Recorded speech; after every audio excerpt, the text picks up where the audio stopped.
सब लोग शांति से रहेंगे और इधर ध्यान से समझेंगे इसको कि गुणज और गुणनखंड में अंतर क्या होता है। देखिए ध्यान से, यहाँ हम लिख दिए हैं गुणज क्या होता है, तो किसी संख्या को अन्य संख्या से गुणा करने पर प्राप्त गुणनफल उस संख्या का गुणज कहलाता है। उस संख्या का गुणज कहलाता है। यानी किसी संख्या में जैसे मान लो 4 ले लिए, क्या ले लिए? 4। 4 में 2 का गुणा किए, 4 दूनी 8। तो 8 जो आया है ना वो 4 का गुणज है। 8 क्या होगा? 4 का गुणज होगा। और क्या बोला है? गुणज हमेशा संख्या के बराबर या बड़ा होगा। तो गुणज हमेशा होता है या तो संख्या के बराबर होगा। बराबर कैसे हो जाएगा? मान लो अभी 4 लिए थे, अब बोला किसी संख्या से गुणा कर देना है, तो अगर 4 में 1 से गुणा करेंगे तो 4 एकम 4, तो 4 का गुणज 4 हो जाएगा। तो 4 के बराबर हुआ ना। 4 में 2 का गुणा करेंगे तो 4 दूनी 8, तो 4 का दूसरा गुणज 8 हो जाएगा। 4 में अगर 3 का गुणा कर दिए तो 4 तिया 12, तो 12 जो है वो 4 का गुणज कहलाएगा। समझ में आ रहा है? तो अब ध्यान से आप देखेंगे कि 4 के गुणज, तो 4 के गुणज में क्या हो जाएगा? 4, 8, 12, 16, 20, इसमें सब में गुणा कर रहे हैं। जैसे 4 में 4 का गुणा किए तो कितना आ गया? 16 4 का गुणज हो जाएगा। 4 में 5 का गुणा कर दिए तो कितना आया? 20 आया। तो 20 भी क्या होगा? 4 का गुणज होगा। अब ध्यान से देखेंगे इस 4 के गुणज को, क्या यह 4 के बराबर होगा 4? और बाकी सभी गुणज 4 से बड़ा है। बड़ा है कि नहीं? तो वही यहाँ लिखा हुआ है कि गुणज हमेशा संख्या के या तो बराबर होगा या तो संख्या से बड़ा होगा। संख्या से छोटा कभी भी गुणज नहीं होगा। इसी तरह से 7 के गुणज, इसके गुणज 7 में 1 का गुणा करेंगे कितना आएगा? 7। तो 7 खुद 7 का गुणज होता है। 7 में 2 का गुणा करेंगे कितना आएगा? 14 आएगा। तो 14 7 का गुणज हो गया। तो 7 में 3 का गुणा करेंगे कितना आएगा? 21। तो 7 का गुणा 21 हो गया। 7 में 4 का गुणा करेंगे कितना आएगा?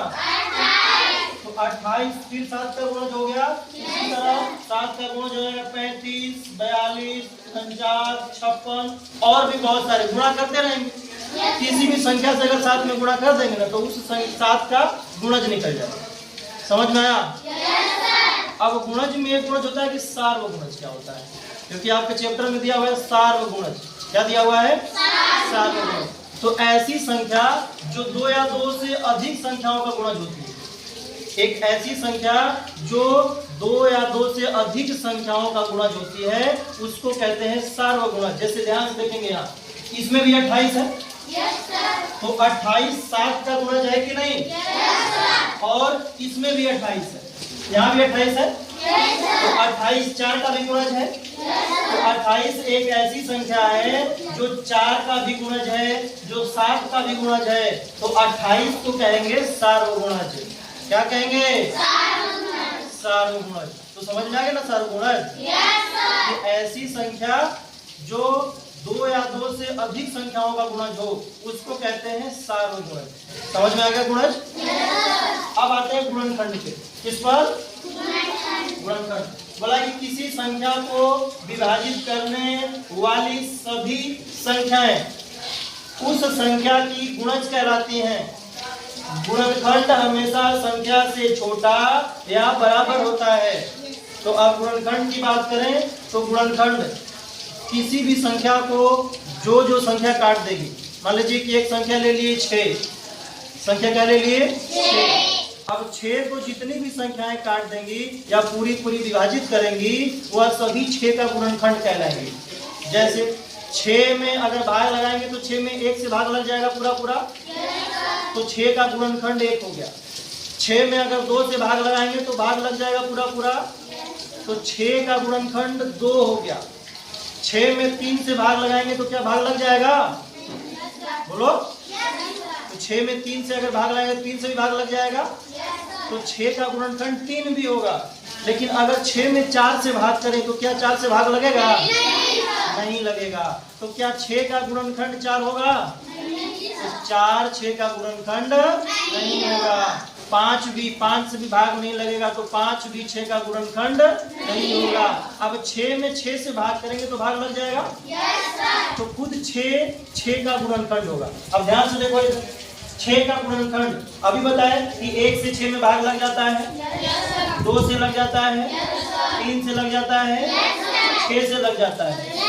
तो यह चारों संख्याएं यानी 1, 2, 3 और 6 यह सब 6 के गुणनखंड है, 6 के गुणनखंड है।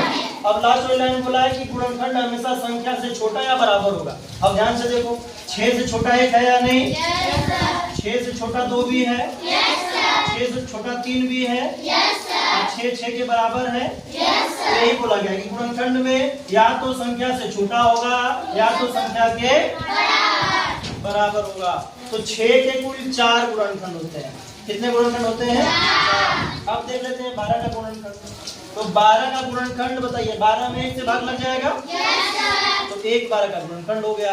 12 में 2 से भाग लग जाएगा, तो 2 भी 12 का गुणनखंड हो गया। 12 में 3 से भाग लग जाएगा, तो 3 भी 12 का गुणनखंड हो गया। 12 में 4 से भाग लग जाएगा, तो 4 भी हो गया। इसी तरह से 5 से भाग लगेगा 12 में, इसमें 5 लिखे भी नहीं है क्योंकि 5 गुणनखंड नहीं। फिर 12 में 6 से भाग लग जाएगा और 12 में फिर 12 से ही भाग लगेगा। तो यह सभी संख्याएं 12 के गुणनखंड कहलाती हैं। समझ में आया? बोलो, किसी को दिक्कत है? मान लीजिए आप लोगों से पूछे हम कि बताइए 9 का गुणज, 9 का गुणज अगर पूछ लें कि 9 का गुणज क्या होगा, तो गुणज तो वह होता है जो इस संख्या से सभी संख्या कट जाएगी या गुणा करके बनाते हैं। तो 9 में 1 का गुणा कर देंगे तो 9 एकम, तो 9 का गुणज होता है। 9 में 2 का गुणा कर दिए तो 9 दूनी, तो 9 का गुणज 18 हो गया। 9 में 3 का गुणा कर दिए तो 9 तिया, तो 27 9 का गुणज हो गया। इसी तरह से गुणा करते रहेंगे तो 9 का गुणज बन जाएगा। समझ में आया? अच्छा, यही अगर बोले कि बताइए 9 का गुणनखंड बताइए, 9 का गुणनखंड बताइए, तो अब 9 में भाग लगाएंगे संख्याओं से। तो सबसे पहले तो 9 का गुणनखंड सबसे छोटी संख्या 1 हो जाएगी, तो 9 का गुणनखंड तो 1 हो जाएगा। क्या 2 से 9 में भाग लगेगा? इसका मतलब 9 का गुणनखंड 2 नहीं होगा। 3 होगा कि नहीं? जल्दी बताओ। 3 हो जाएगा क्योंकि 3 से 9 में भाग लग जाएगा, तो 9 का गुणनखंड 3 हो गया। अब बताइए 4 होगा? क्यों नहीं होगा?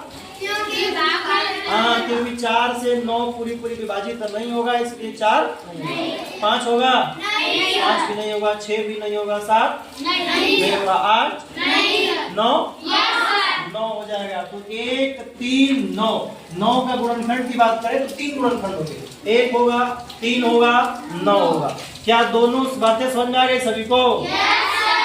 गुणज समझ में आ गया? गुणनखंड समझ में आ गया? किसी को कोई दिक्कत है तो बताओ। कोई दिक्कत है तो पूछिए क्या दिक्कत है, समझ में नहीं आया बताएंगे। कोई दिक्कत है? यह हो गया गुणज और गुणनखंड।